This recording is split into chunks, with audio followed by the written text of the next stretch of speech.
जय श्री कृष्ण दोस्तों, आपका स्वागत है हमारे चैनल लिव सक्सेस लाइफ पर।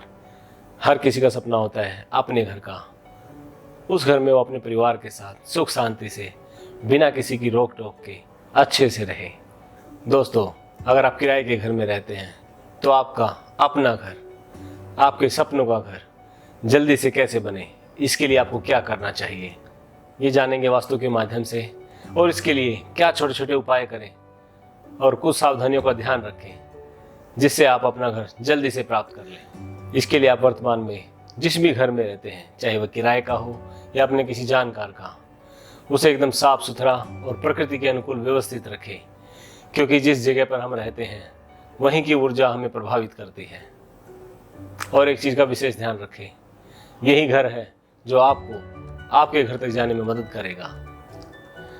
इसके लिए घर के कुछ हिस्सों का, कुछ दिशाओं का विशेष ध्यान रखना है जो कि आपको आपके लक्ष्य तक लेकर जाएंगे, क्योंकि घर के लिए धन चाहिए और धन आएगा काम करने से, तो आपका काम चलना जरूरी है। और धन आने पर धन का सेविंग होना भी जरूरी है। अगर धन सेव होगा तभी हम उसे अपने फ्यूचर के लिए इन्वेस्ट कर पाएंगे। और अगर हमारी सेविंग किए हुए धन से हमारा घर नहीं आ पाए, कुछ अमाउंट कम पड़ जाए, तो उसके लिए हमें समय से सहयोग मिल जाए, चाहे वह बैंक से हो, किसी दोस्त से हो या किसी अपने चाहने वाले से।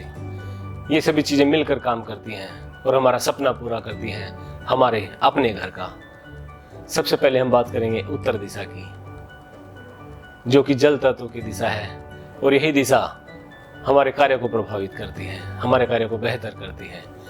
इसलिए हमें उत्तर दिशा को संतुलित और व्यवस्थित रखना चाहिए। और इस दिशा का विरोधी तत्व अग्नि तत्व, इसलिए हमें किसी भी फॉर्म में, चाहे लाल रंग का पेंट हो, कोई सामान हो, या फिर आपका रसोई घर अगर इस दिशा में है, उसे कुछ उपायों से व्यवस्थित करना होगा, संतुलित करना होगा, जिससे हमें नकारात्मक परिणाम ना मिले और हमारा काम अच्छे से चले। इसके लिए हमें ध्यान रखना होगा कि पृथ्वी तत्व की अधिकता भी इस दिशा में ना हो।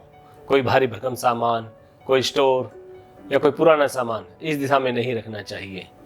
या पीले रंग का कोई ज़्यादा मात्रा में पेंट है तो उसे भी हमें कम करना चाहिए, उसे हमें हल्के नीले या हल्के हरे रंग का करना चाहिए। और इस दिशा में टॉयलेट को भी अच्छा नहीं माना गया है।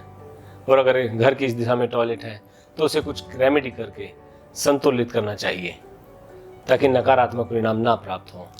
ऐसा करने से हमारे काम की स्थिति बेहतर रहती है, काम में प्रभाव बना रहता है और हम आगे बढ़ते जाते हैं। और इस दिशा की ऊर्जा को एनहांस करने के लिए, ताकि हमारे काम में और तरक्की हो, हमारा काम अच्छे से चले, हम एक वाटर फाउंटेन लगा सकते हैं और एक ग्रीनरी से भरी हुई पेंटिंग लगा सकते हैं, या टर्टल भी इस दिशा में रख सकते हैं।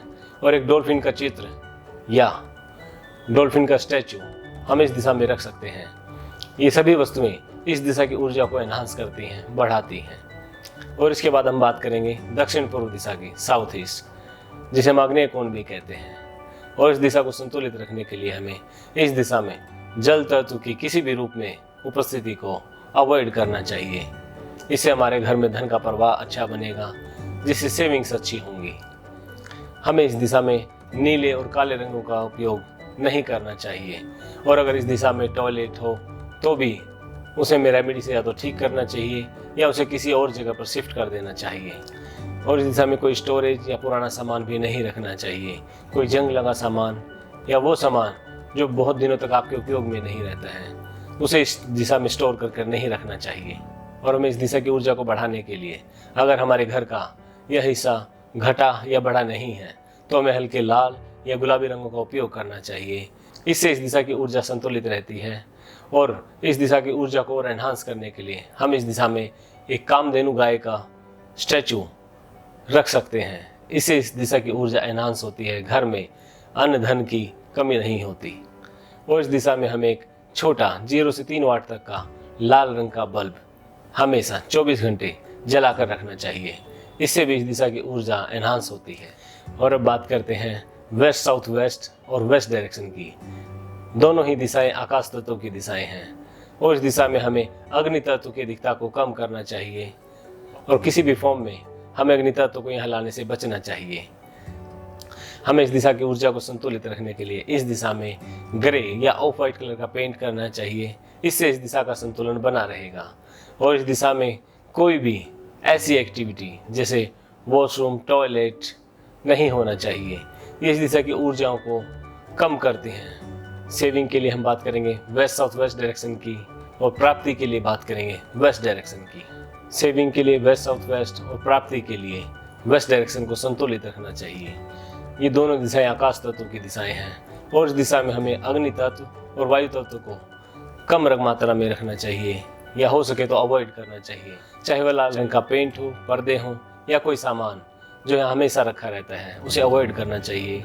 और ठीक इसी तरह हमें वायु तत्व को भी इस दिशा में अवॉइड करना चाहिए, चाहे वह हरे रंग के पेंट के रूप में हो या ब्राउन रंग के पेंट के रूप में हो या ग्रीनरी जो कि वायु तत्व का प्रतीक है। हमें इस दिशा में पौधे भी नहीं लगाने चाहिए और टॉयलेट भी इस दिशा में शुभ नहीं होता। अगर इस दिशा में आपके घर में टॉयलेट है तो आपको उसकी रेमेडी करनी चाहिए जिससे उसके नकारात्मक परिणाम कम हो। इस दिशा की ऊर्जा को संतुलित करने और व्यवस्थित रखने के लिए हमें इस दिशा में ग्रे रंग और या ऑफ वाइट रंग का उपयोग करना चाहिए। और अगर इस दिशा में आपके घर में रसोई है तो अग्नि तत्व को संतुलन करने के लिए आपको गैस चूल्हे के नीचे पीले रंग का पत्थर या टाइल लगानी चाहिए। इससे इस दिशा की ऊर्जा संतुलित होगी। वेस्ट साउथ वेस्ट दिशा को सेविंग करने के लिए उपयोग करना चाहिए। इससे सेविंग जल्दी और अच्छे से होंगी। हम इस दिशा में अलमीरा या अपना लॉकर भी रख सकते हैं। अलमीरा को हमें उत्तर दिशा की तरफ मुख करके रखना चाहिए, इससे लाभ अधिक होगा।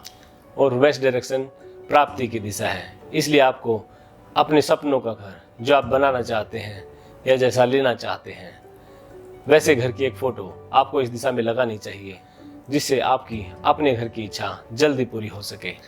और अंत में बात करते हैं नॉर्थ वेस्ट डायरेक्शन की, जो कि सपोर्ट की दिशा है, सहयोग की दिशा है। इस दिशा को जितना संतुलित और व्यवस्थित रखेंगे हमारी लाइफ में सपोर्ट सिस्टम उतना ही मजबूत रहेगा। और हम जब किसी ऐसी परिस्थिति में होते हैं तो कोई ना कोई हमेशा हमारे सहयोग के लिए हमें खड़ा मिलता है। इस दिशा को संतुलित और व्यवस्थित रखने से आपके जीवन में सहयोग की कमी नहीं रहेगी। और अगर आपके घर लेते समय कुछ अमाउंट कम पड़ भी जाता है तो आपको किसी न किसी रूप में सहयोग मिल जाता है, चाहे वह बैंक से ऋण के रूप में हो या किसी दोस्त की सहायता हो या कोई चाहने वाला। इन दिशाओं को संतुलित करने के बाद आप खुद महसूस करेंगे परिस्थितियाँ आपके फेवर में होने लगेंगी। आप जीवन में अपने लक्ष्य की ओर बढ़ते जाएंगे। यही ऊर्जा है प्रकृति की, और इस ऊर्जा के साथ जब हमारी ऊर्जा हमारे कर्म की ऊर्जा मिलकर काम करती है तब कोई भी कार्य मुश्किल नहीं रह जाता। आप जीवन में आगे बढ़ते जाते हैं और अपने लक्ष्य को प्राप्त करते हैं। सब काम बनते चले जाते हैं। और जब आपको आपके सपनों का घर मिल जाए, आपका सपना पूरा हो जाए, तो आपको सहयोग करने वाले हर शख्स को, प्रकृति को और हम सभी को बनाने वाले ईश्वर को धन्यवाद जरूर दें, ताकि आपके जीवन में खुशियां हमेशा बनी रहें। जय श्री कृष्णा। स्वस्थ रहें, खुश रहें, जीवन में आगे बढ़ते रहें।